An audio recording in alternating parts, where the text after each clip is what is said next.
പ്രകൃതി രമണീയവും അതിമനോഹരവുമായ ഒരു സ്ഥലത്തേക്കുള്ള യാത്രയിലാണ്. കർണാടകയുടെ തലസ്ഥാനമായ ബാംഗ്ലൂരിനടുത്ത് സ്ഥിതി ചെയ്യുന്ന ഒരു പ്രധാന വിനോദസഞ്ചാര കേന്ദ്രമായ നന്ദി ഹിൽസാണ് ആ സ്ഥലം. മനോഹരമായ പ്രകൃതി ദൃശ്യങ്ങളും കുന്നിന്റെ മുകളിൽ നിന്നും കാണുന്ന സൂര്യോദയവും അതിരാവിലെ പെയ്തിറങ്ങുന്ന കോടമഞ്ഞുമാണ് ഇവിടുത്തെ പ്രധാന ആകർഷണീയത. 11ാം നൂറ്റാണ്ടിൽ ഗംഗാ രാജവംശമാണത്രേ നന്ദി ഹിൽസ് വികസിപ്പിച്ചെടുത്തത്. സൂര്യോദയം കാണണം എന്ന മോഹത്തോടെ അതിരാവിലെ ഇങ്ങോട്ട് യാത്ര തിരിച്ചെങ്കിലും റോഡിലുള്ള തിരക്കുകൾ കാരണം മനോഹരമായ ഉദയത്തിന്റെ ദൃശ്യങ്ങൾ കാണാൻ പറ്റാത്തതിലുള്ള നിരാശയുണ്ടെങ്കിലും മറ്റു ദൃശ്യങ്ങൾ വളരെയധികം സന്തോഷമുണ്ടാക്കുകയും ചെയ്തു.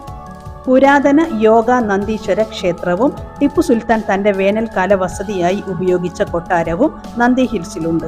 കർണാടക, ആന്ധ്രാപ്രദേശ്, തമിഴ്നാട് എന്നീ സംസ്ഥാനങ്ങളിലൂടെ ഒഴുകി ചെന്നൈ, തെക്ക് ബംഗാൾ ഉൾക്കടലിൽ ചേരുന്ന ദക്ഷിണ ഭാരതത്തിലെ ഒരു പ്രധാന നദിയായ പാലാറിന്റെ ഉത്ഭവസ്ഥാനവും ഈ നന്ദി ഹിൽസിലാണ്.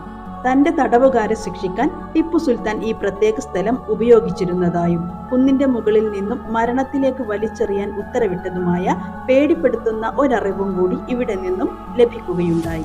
ഈ സ്ഥലം ഇപ്പോൾ ടിപ്പു ഡ്രോപ്പ് എന്നാണ് അറിയപ്പെടുന്നത്.